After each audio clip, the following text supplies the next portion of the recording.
So I've already got a video on how to remove this intake manifold, but on this one we have a lean fault. I'd start it up and let you listen to it, but I'm just going to imitate how it sounds. And the noise comes from back here. So you just follow the noise, and when you find it, it'll be right here. And what you'll notice is this arm has popped out like that. And this arm goes all the way through here for your flap adjusters, and I'll show you that when I have the manifold off. Because like I said, there's another video that I've already done this, removing the intake manifold. Fairly simple. You know, we just disconnect some of this stuff, take the bolts out. We gotta take this oil filter off.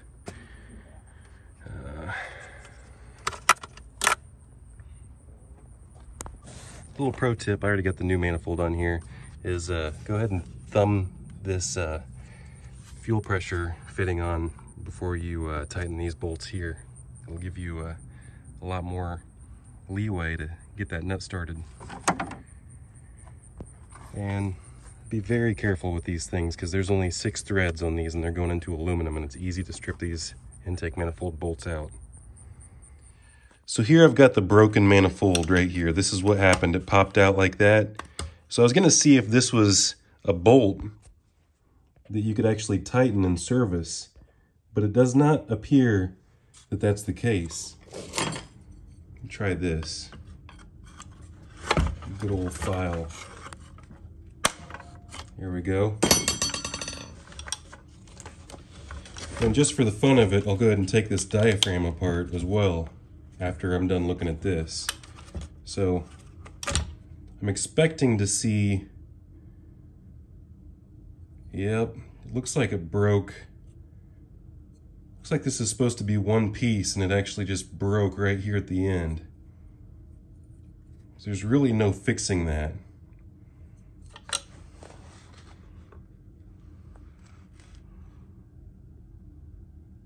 Let me see if it, so there's like a keyway in there. It's like a triangle.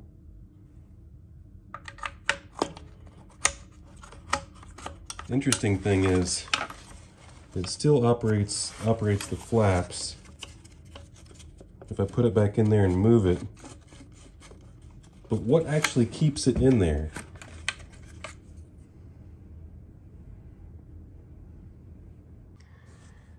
It's kind of slimy from this carbon, but after I pulled the gasket out, you can start sliding these bits out.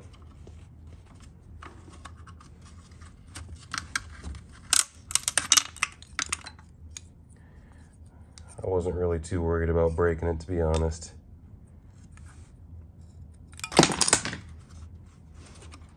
Because I'm working with one hand here. So the reason why I wasn't able to get this side out is because I still have this position sensor.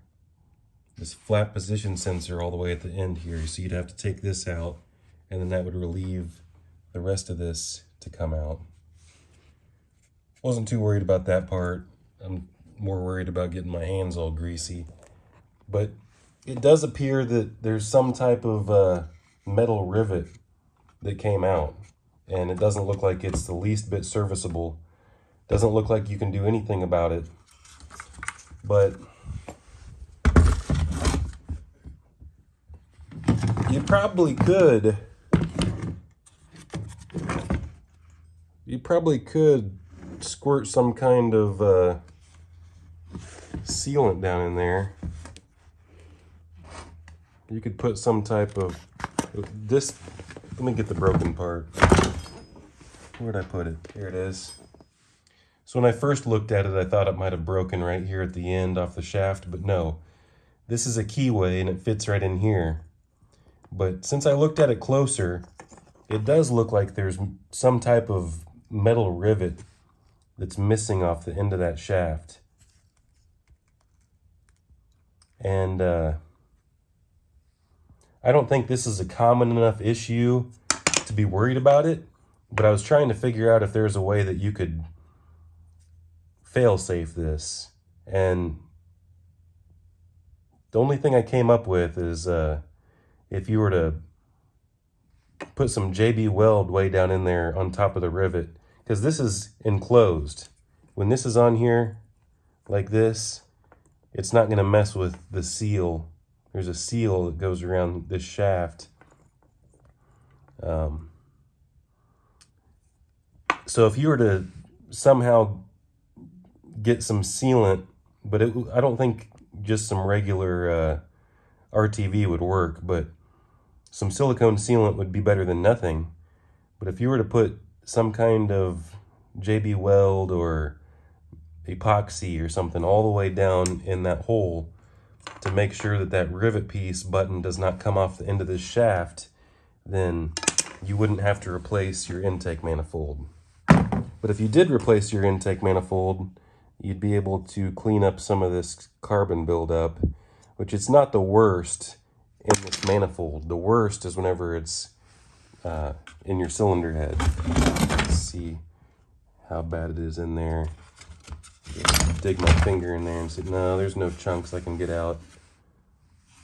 You're not going to get any chunks really from the manifold, but it is still slimy. Look at that. Look, I did get a chunk right there. A slimy chunk. What a mess. Direct injection, they said. Would be a good idea for better gas mileage, they said. Who cares about oil consumption and clogged up piston rings and carbon all over the valves? Like and subscribe. And I told you I would take off this diaphragm just to see what we got inside here. Now, of course, you could put a vacuum pump on this and pull this diaphragm in. And I'm going to go ahead and toss it on my mouth real quick and see if I can.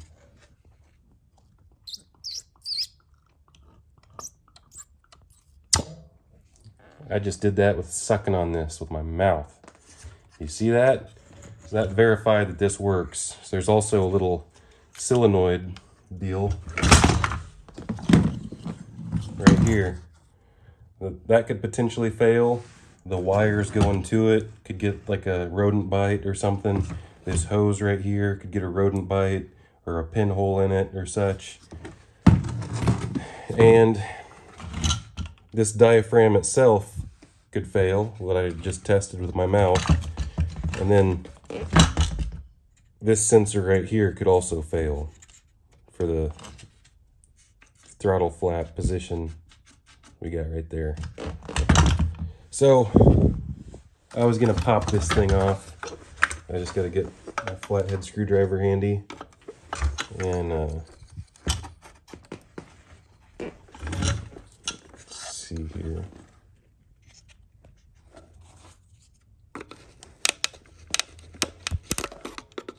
I could easily pop this off without breaking these, but this manifold is junk. I don't really care about it.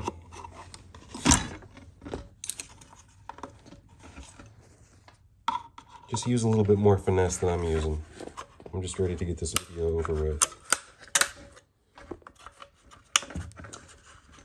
Chances are, if you're going to take this off, you're probably not going to put it back together anyway. So we got a big spring. We got pretty much nothing on that side. Is there an O-ring in here?